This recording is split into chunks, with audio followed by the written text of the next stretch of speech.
Yes, så vil jeg fortælle noget om KIEN-testen. Ja, og det vil jeg gøre ved at bruge opgave 1 som eksempel. Yes, ja. Så i opgave 1 der vil en klasse undersøge, om drikkevaner er uafhængige af køn. Yes, så der har vi en population, og det er alle dem, der drikker. Vores stikprøve, det er 335 elever, der bliver spurgt om deres drikkevaner. Og det er en forholdsvis, den er forholdsvis stor stikprøve, og det skal den også helst være, for at den kan repræsentere populationen ordentligt. Yes. Og så har vi en nulhypotese, og det er så, at drikkevaner er uafhængige af køn. Og det er så den, vi vil teste med KIEN-testen. Den alternative hypotese, det er så, at drikkevaner er afhængige af køn. Så det omvendte af nulhypotesen. Ja. Så det første jeg gør i sådan en KIEN-test, det er at skrive observerende tabel ind i Excel. Det har jeg gjort her. Og derefter så laver jeg en e-tabel, og det er så en tabel med de forventede værdier. Og den måde man laver sådan en her på, eller den måde man udfylder de forskellige felter, det er faktisk meget simpelt. Man tager for eksempel her i tabellen med piger, der drikker ofte, så tager man så det samlede antal piger og ganger det med det samlede antal, der drikker ofte, og dividerer det med hele stikprøven. Ja. Og så med nogle velplacerede dollartegn, så kan man også lave et felt og så trække resten, og så udfylder man sådan en e-tabel. Yes. Og når man så har sådan en e-tabel, så kan man lave en q-tabel, og det er så en tabel med q-værdier, og de q-værdier, de fortæller hvor meget observationerne afviger fra det forventede, de forventede værdier. Så her ved piger, der drikker ofte, i det felt, så er så den måde man finder q-værdien, det er ved at trække observationerne fra det forventede antal og sætter det i anden. Og grunden til at man sætter det i anden, det er for at for det første så er det så ligegyldigt hvad man trækker fra hvad, og så også at afvigelser de bliver tydeligere.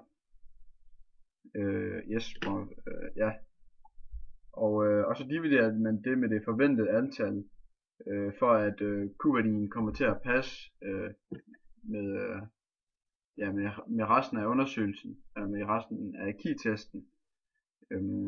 For eksempel hvis man har en afvigelse på 10 i en observation på 1000, det er ikke ret stort, men hvis man har en afvigelse på 10 i en observation på 20, så er den rimelig stor. Så derfor så dividerer man lige med det forventede antal. Yes. Og så er den totale q-værdi, det gør man så for teststørrelsen, og det skal man så bruge. Ja, og når man så har sådan en q-værdi, så skal man bruge den til at finde p-værdien for testen.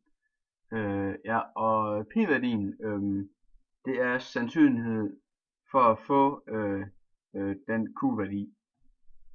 Og til det så bruger jeg Mabel, og så bruger jeg KICDF,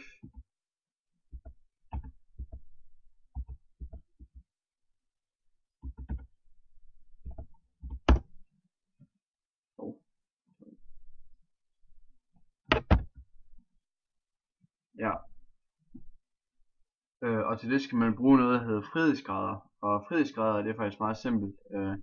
Det er antal felter, som kan stå, eller som man kan, frihedsgrader, det er antal felter, der kan stå uden at være afhængig af andre felter. Og en meget nem måde at udregne det, det er ved at tage antal vandrette felter. Så i det her tilfælde så er der 3, og trække 1 fra dem, og så gange det med antal lodrette felter og trække 1 fra det. Ja, og vi får så en frihedsgrad på 2. Yes, skriver det så ind.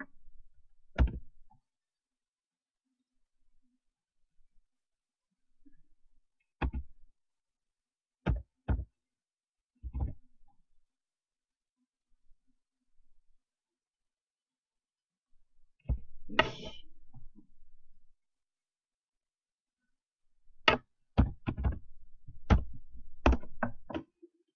Ja, og så har man så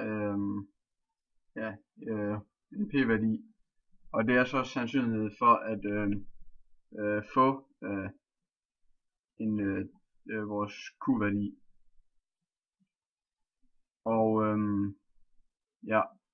Og så længe den er større end